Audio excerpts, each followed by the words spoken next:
Assalamualaikum warahmatullahi wabarakatuh.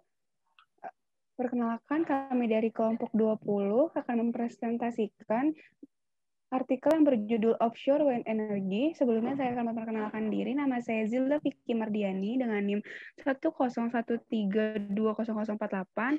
Kemudian ada rekan saya Muhammad Yusuf dengan NIM 101320052. Lalu ada Dwi Vanabila dengan NIM 101320086. Dan juga ada Reinhardt dengan NIM 101320123. Langsung saja, yang pertama ada teknologi. Udara yang bergerak di atas bilah menyebabkan rotor dap bilah berputar, lalu generator akan mengubah tenaga mekanik di bilah menjadi energi listrik, lalu disalurkan melalui kabel bawah laut. Besaran tenaga listrik yang dihasilkan bergantung pada kecepatan angin, ukuran turbin, dan susunan turbin. Turbin angin lepas pantai biasanya menghasilkan lebih banyak energi per jam daripada turbin darat karena ukuran yang lebih besar dan juga kecepatan angin yang lebih tinggi. Mirip dengan turbin darat di ladang angin skala utilitas, ketinggian menara turbin angin lepas pantai sekitar 80 meter atau 262 kaki. Energi angin lepas pantai memiliki manfaat bagi beberapa negara. Yang pertama itu mengurangi impor energi, yang kedua mengurangi populasi udara, yang ketiga mengurangi emisi gas, emisi gas rumah kaca yang menyebabkan perubahan iklim, kemudian ada memenuhi standar listrik terbarukan, dan yang terakhir menciptakan lapangan pekerjaan. Yang kedua ada Europe and Asia. Beberapa negara Eropa dan 2 negara Asia memiliki ladang angin lepas pantai yang tingkat pertumbuhan global energi angin lepas pantai ini adalah 30% mencapai 30% kapasitas terpasang per tahunnya. Eropa adalah pemimpin dunia dalam energi angin lepas pantai. Turbin berada di kedalaman air mulai dari 0,8 sampai 220 meter dan menggunakan teknologi gravitasi, monopol, jet, tripod, and terapung.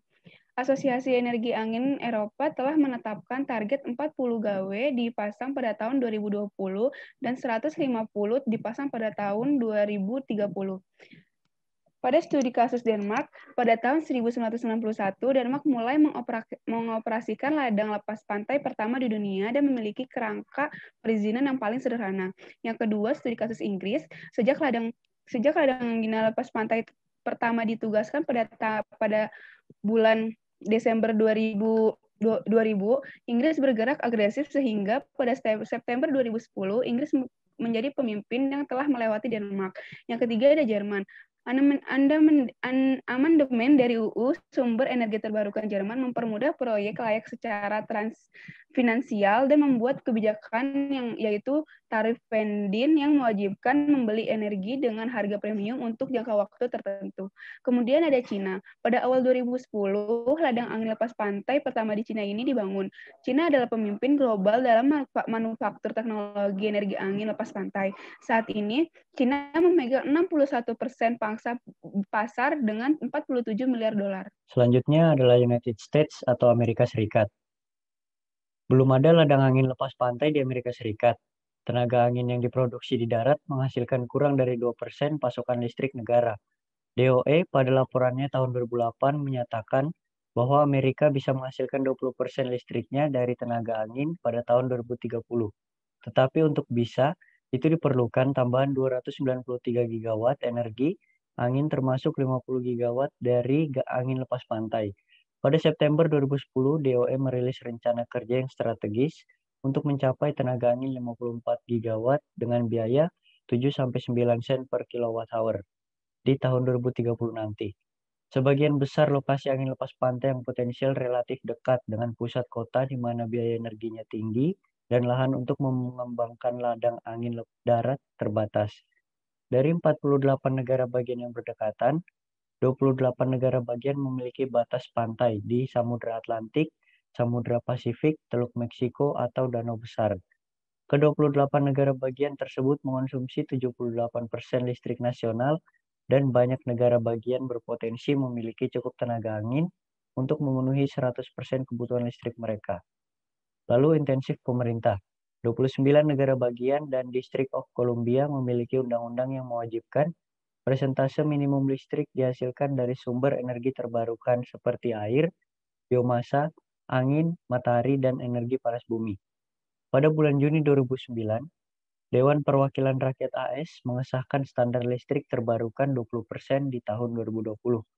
Tetapi undang-undang serupa belum disetujui oleh Senat di American Recovery and Reinvestment Act of 2009, mengalokasikan hampir 100 juta dolar untuk fasilitas pengembangan ladang angin lepas pantai. Untuk penetapan dan perizinan, ladang angin lepas pantai Amerika Serikat memerlukan persetujuan dari beberapa badan federal dan atau negara bagian. Yuridiksi negara bagian membentang hingga 3 mil dari pantai, proyek dari 3 mil hingga 200 mil dari pantai berada di perairan federal. Tetapi kabel yang mengirimkan daya masih akan melintasi yuridiksi dari negara bagian. Departemen Dalam Negeri membuat program untuk memberikan sewa, kemudahan dan hak akses untuk energi terbarukan di landas kontinental luar. Lalu regional progress. Selanjutnya ada regional progress. Yang pertama ada Pantai Atlantik. Proyek pembangkit listrik tenaga angin lepas pantai bergerak maju di beberapa daerah. Sumber daya angin lepas pantai terbaik di perairan Amerika Serikat berada di sepanjang pantai Atlantik utara dan tengah, dan di lepas pantai Pasifik Northwest. Yang pertama itu ada studi kasus Maina. Maina telah memilih 3 lokasi percontohan untuk pengembangan angin lepas pantai dan dianugerahi 20 juta dolar oleh DOE untuk mengembangkan angin lepas pantai laut dalam. Yang kedua ada studi kasus Massachusetts. Untuk mendorong proyek-proyek angin lepas pantai skala kecil, ladang angin lepas pantai pertama yang diusulkan Amerika adalah Cape Wind, yang akan berlokasi di lepas pantai Nantucket Sound 2001. Untuk mendorong proyek angin lepas pantai skala kecil, draft rencana pengelolaan laut Massachusetts diterbitkan pada bulan Juni 2009, memungkinkan untuk 10 proyek angin lepas pantai skala komunitas atau lebih sedikit turbin di perairan negara bagian. Selanjutnya ada studi kasus New York. Negara bagian New York berada dalam posisi unik karena memiliki potensi angin lepas pantai di Samudra Atlantik dan danau besar. Kolaborasi angin lepas pantai Long Island, New York City telah mengusulkan ladang angin 350 sampai 700 megawatt untuk ditempatkan 13 mil dari semenanjung Rockaway, Long Island. Di sisi barat negara bagian, New York Proyek Authority sedang memilih pengembangan untuk membangun 40 sampai 160 turbin angin di Danau Erie dan Danau Ontario. Yang kedua ada danau besar. Gubernur Ted Strickland dan Senator Amerika Serikat Sherrod Brown dari Ohio bertujuan menjadikan Danau Erie sebagai lokasi ladang angin lepas pantai air tawar pertama dan mendorong undang-undang di tingkat negara bagian dan federal untuk mempercepat pengembangan angin lepas pantai. Yang ketiga ada Teluk Meksiko. Pada tahun 2005 sampai 2007, kantor Texas mengeluarkan sewa untuk proyek angin lepas pantai kepada Wind Energy System Technology Inc. Sewa tersebut memungkinkan perusahaan untuk melakukan penilaian sumber daya angin, memantau pola burung, dan mengumpulkan data dari menara meteorologi di daerah lepas pantai dari Galveston, Texas. Yang keempat ada Pantai Pasifik. Pantai Pasifik memiliki potensi turbin angin lepas pantai berkapasitas tinggi. Principal Power berbasis di Seattle bertujuan untuk memasang ladang angin lepas pantai laut dalam pertama di Amerika di lepas pantai Oregon Tengah. Perusahaan telah menandatangani perjanjian dengan Distrik Utilitas Rakyat Tillamook milik lokasi di Oregon untuk memasang turbin angin mengapung. Selanjutnya ada Public Concern and Benefits. Nah, yang selanjutnya itu adalah Public Concern and Benefits atau kepedulian dan manfaat publik. Yang pertama itu adalah nilai real estate. Nilai real estate ini disebut juga dengan penilaian properti atau penilaian tanah. Nah, apa itu penilaian real estate? Adalah proses mengembangkan opini tentang nilai yang biasanya itu berpatokan kepada nilai pasar. Beberapa penelitian di Amerika Serikat tidak menunjukkan preseden ladang angin di darat yang memengaruhi nilai real estate. Setelah mempelajari 7.500 penjualan properti keluarga tunggal antara tahun 1966 dan 2007, Lawrence Berkeley National Laboratory menemukan bahwa pandangan fasilitas angin dan kedekatan rumah dengan turbin angin tidak memiliki pengaruh yang signifikan, terukur atau signifikan secara statistik terhadap harga jual rumah. Yang kedua itu adalah pariwisata. Pantai adalah tujuan wisata utama Amerika Serikat. Dan negara bagian pesisir mengumpulkan sekitar 85% dari semua pendapatan terkait pariwisata. Pada tahun 2006 tentang pengunjung pantai New Jersey mengungkapkan bahwa 15% kemungkinan besar akan mengunjungi pantai dengan ladang angin 10 km lepas pantai dan 72% kemungkinan besar tidak akan berkunjung. 54 sebuah studi yang dilakukan di pantai Delaware menemukan bahwa sekitar seperempat pengunjung pantai akan berpindah pantai jika proyek tersebut berada 10 km di lepas pantai. Yang ketiga itu adalah kegiatan radar dan militer. Departemen Pertahanan menilai situs potensial untuk ladang angin lepas pantai di Virginia.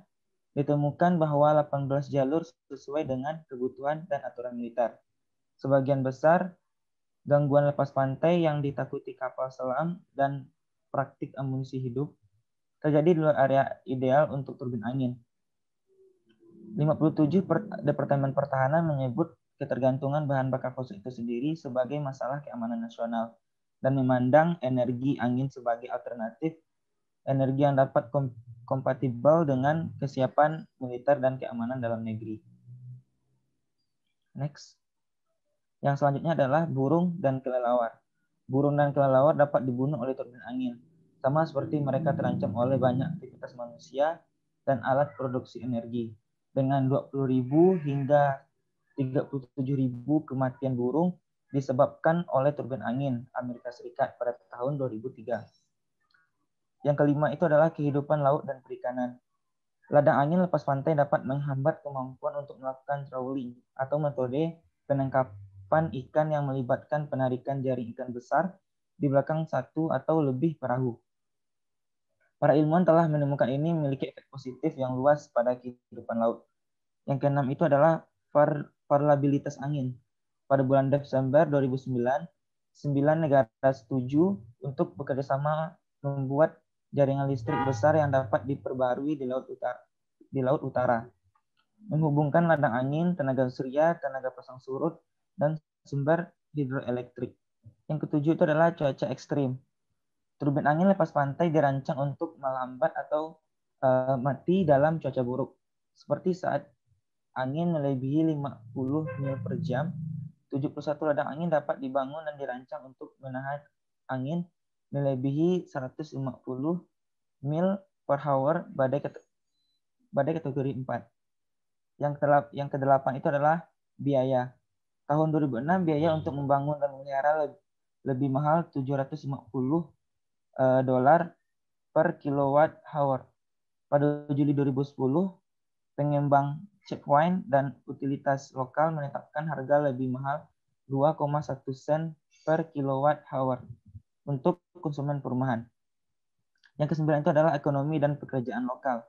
Pada tahun 2007 di Eropa sebanyak 6.370 orang dipekerjakan dan diperkirakan pada tahun 2030 nanti lebih dari 215.000 orang akan dipekerjakan. Sebuah penelitian yang dilakukan di Virginia menemukan bahwa dalam dua dekade 9.700 hingga 11.600 lapangan pekerjaan akan tercipta. Selanjutnya nomor 10, yaitu perubahan iklim. Dengan menggunakan listrik dari tenaga angin, maka akan mengurangi emisi penyebab efek rumah kaca. DOE memperkirakan setiap gigawatt kapasitas tenaga angin akan menghindari 1,8 juta metrik ton emisi karbon dan menghemat 1,3 miliar galon air. Baiklah, terima kasih untuk kawan-kawan. Sekian presentasi dari kelompok kami. Kurang lebihnya mohon maaf. Assalamualaikum warahmatullahi wabarakatuh.